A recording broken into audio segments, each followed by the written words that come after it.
तो बिहार में चुनाव हो और चुनाव में संविदा कर्मियों की बात नहीं हो या हो नहीं सकता। जैसा कि हर जगह सरकार के अधिकारियों से मिलकर संविदा कर्मियों ने अपने बातों को रखा है और अब चुनाव में नेता अधिकारियों से फीडबैक ले रहे हैं। अधिकारियों और नेताओं को जो है कि अधिकारी जो ब्रीफ कर रहे हैं और बता रहे हैं कि प्रदेश में सबसे ज्वलंत मुद्दा संविदा कर्मियों का है। सबसे ज़्यादा मांग पत्र संविदा कर्मियों और आउटसोर्स कर्मियों का प्राप्त हुआ है। इसका नतीजा यह है कि कल तक जो बिहार सरकार के मंत्री सदन में कहते थे कि संविदा कर्मियों को नियमित करने की कोई योजना सरकार के पास विचाराधीन नहीं है, वह आज कह रहे हैं कि संविदा कर्मियों एवं आउटसोर्स कर्मियों को निम्न वर्गीय क्लर्क का दर्जा देने के लिए सरकार तैयार है। तो खबरें हम आपको पूरा दिखाएंगे, खबरों में हम आपको पूरी जानकारी मुहैया कराएंगे। संविदा कर्मचारी, आउटसोर्स कर्मचारी, दैनिक कर्मचारी, हटाए गए कर्मियों से जुड़ा हुआ महत्वपूर्ण बयान, बिहार सरकार के समान प्रशासन विभाग के मंत्री विजय चौधरी की तस्वीर आप स्क्रीन पर देख रहे हैं। सब कुछ हम आपको बताएंगे। उससे पहले आपसे एक विनम्र निवेदन करेंगे कि इतनी बड़ी और अच्छी खबर हम आपको दिखाने का काम करते हैं तो चैनल को एक बार लाइक, वीडियो को सब्सक्राइब और कमेंट बॉक्स में एक प्यारा सा कमेंट जरूर कीजिएगा। तो बढ़ते हैं खबरों की ओर। जी हाँ, हम बात कर रहे हैं बिहार सरकार के समान प्रशासन विभाग के मंत्री विजय चौधरी की। जी हाँ, वहीं विजय चौधरी जी, जिनको जो है कि नीतीश सरकार का दाहिना हाथ माना जाता है। आपको याद होगा कि उन्होंने कुछ समय पहले सदन में कहा था कि किसी भी संविदा कर्मी और आउटसोर्स कर्मी को नियमित करने की सरकार के पास कोई योजना लंबित नहीं है। अधिकारियों ने उनको ऐसा ब्रीफ किया, ऐसा फीडबैक दिया कि अब वह कह रहे हैं कि जो लोग वर्षों पहले हटा दिए गए हैं उनको भी सरकार से अब वापस करेगी और सरकार वापस काम पर लेगी। इतना ही नहीं, आप सब जो है कि अखबार की प्रति स्क्रीन पर देख रहे हैं जिसमें उनका बयान प्रकाशित हुआ है और आप सबों को जो है कि कुछ हम दिखा रहे हैं ताकि आपको बता देना चाहते हैं कि बिहार सरकार के लाखों नियोजित शिक्षकों को सरकारी कर्मी बना चुकी बिहार सरकार अब जो है कि बारी आप सबों की है। और श्री विजय कुमार चौधरी समान प्रशासन विभाग के मंत्री और नीतीश के काफ़ी करीबी माने जाते हैं। माना जा रहा है कि संविदा कर्मियों एवं आउटसोर्स कर्मियों को निम्न वर्गीय क्लर्क का दर्जा देने की बात नीतीश कुमार के सहमति से और समान प्रशासन विभाग के सहमति से कह रहे हैं। यदि सरकार संविदा कर्मचारी एवं आउटसोर्स कर्मचारी को निम्न वर्गीय क्लर्क का दर्जा देती है तो लाभ तो सभी को मिलेगा, लेकिन इसका सबसे बड़ा फायदा राज्य में कार्य कर रहे data entry operator, Beltron Urmila सहित कार्यपालक सहायकों को होगा। इतना ही नहीं, इन लोगों के साथ साथ ये लोग भी शिक्षा सेवक, तालीमी मरकज, किसान सलाहकार, बेल्ट्रॉन उर्मिला के डाटा एंट्री ऑपरेटर, प्रखंड एवं पंचायत कार्यपालक सहायक, बिजली विभाग मानव बल ग्रामीण आवास सहायक पर्यवेक्षक उर्मिला के प्यून, कस्तूरबा गांधी बालिका विद्यालय के संविदा कर्मी और जो है कि जेल में कार्यरत चालक बल बिहार विद्यालयों के रात्रि प्रहरी, स्वच्छता पर्यवेक्षक, स्वच्छता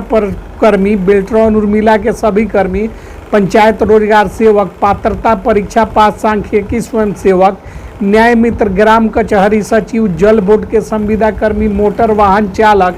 विकास मित्र, नल जल अनुरक्षक, IT अनुदेशक,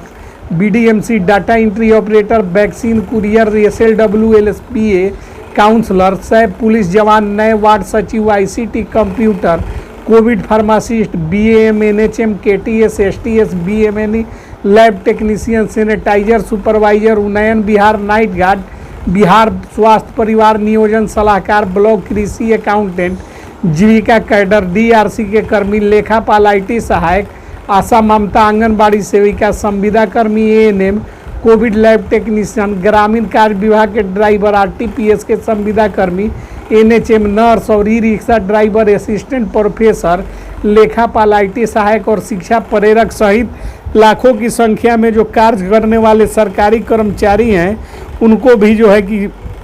भांति सभी सुविधाओं सरकारी कर्मचारियों की भांति सुविधाओं के हकदार हो जाएंगे। और लगातार नीतीश कुमार जी को जो है कि अब हवा लग चुका है नीतीश कुमार जी के कानों तक यह बात पहुंच चुकी है कि विपक्षी दल अब चुनाव में संविदा कर्मचारी और आउटसोर्स कर्मचारियों के मामले को मुद्दा बनाकर चुनाव में उतरने जा रही है। और यह मामला जो है कि काफ़ी गंभीर हो चुका है और बिहार सरकार चाहती है कि संविदा कर्मचारी आउटसोर्स कर्मचारियों के मामले में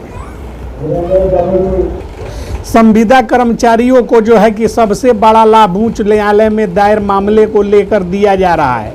चूँकि सरकार को उच्च न्यायालय में जो है कि जवाब दाखिल करना होता है, जिसमें जो है कि न्यूनतम मजदूरी का मुद्दा बहुत बड़ा मुद्दा है। और आपको बता देना चाहते हैं कि पुराने वार्ड सचिव अभी लगातार संघर्ष कर रहे हैं। एएसबी सांख्यिकी स्वयंसेवक भी संघर्ष की रास्ते पर है और इन तमाम लोगों के मामले में सरकार को निर्णय लेना सरकार की बाध्यता है। और सरकार यदि सेवा वापस करती है तो वार्ड सचिव जो पुराने हैं और नए वार्ड सचिवों को वेतनमान और तमाम जो सांख्यिकी स्वयंसेवक एएसबी है, इन सभी लोगों को जो है कि फायदा होगा।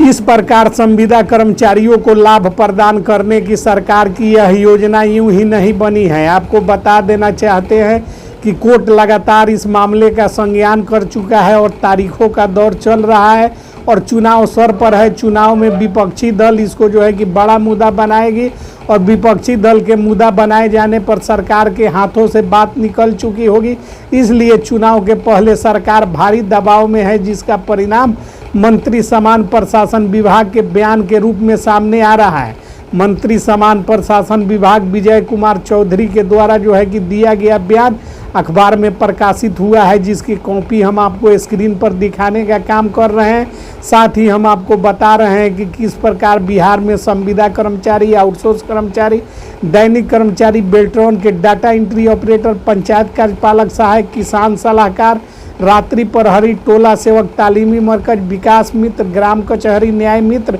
सचिव सहित जितने भी संविदा कर्मी इस चैनल पर जुड़े हैं, उन सब लोगों के भविष्य को लेकर जो है कि क्या कार्यवाही प्रारंभ की गई है। कार्यवाही जो है कि हो रही है और विजय कुमार चौधरी के बयान को गंभीरता से लेने की ज़रूरत है, क्योंकि यही विजय कुमार चौधरी सदन में जो है कि साफ इनकार कर रहे थे और अब जो है कि मीडिया में आकर जो भी बोल रहे हैं उसमें नीतीश की सहमति और समान प्रशासन विभाग की सहमति शामिल है। और सरकार जो है कि कह रही है कि निम्न वर्गीय क्लर्क का दर्जा हम संविदा कर्मचारी, आउटसोर्स कर्मचारी और दैनिक कर्मचारियों को देने जा रहे हैं। यदि निम्न वर्गीय क्लर्क का दर्जा मिलता है तो इनका ईपीएफओ कटौती शुरू हो जाएगा, इनको जो है कि कर्मचारी भविष्य निधि की राशि मिलनी शुरू हो जाएगी, यानी कि कुल मिलाकर जो है कि भत्ते मिलेंगे, जिसमें महंगाई भत्ता, यात्रा भत्ता, मेडिकल खर्च, आवास भाड़ा और तमाम तरह की सुविधाएं शामिल होती है, जो सब कुछ जोड़कर इनको मिलेंगे। तो समान प्रशासन विभाग के मंत्री के इस बयान पर आप क्या राय है? एक प्यारा सा कमेंट के माध्यम से अपना विचार प्रकट कीजिए। जय हिंद, जय भारत।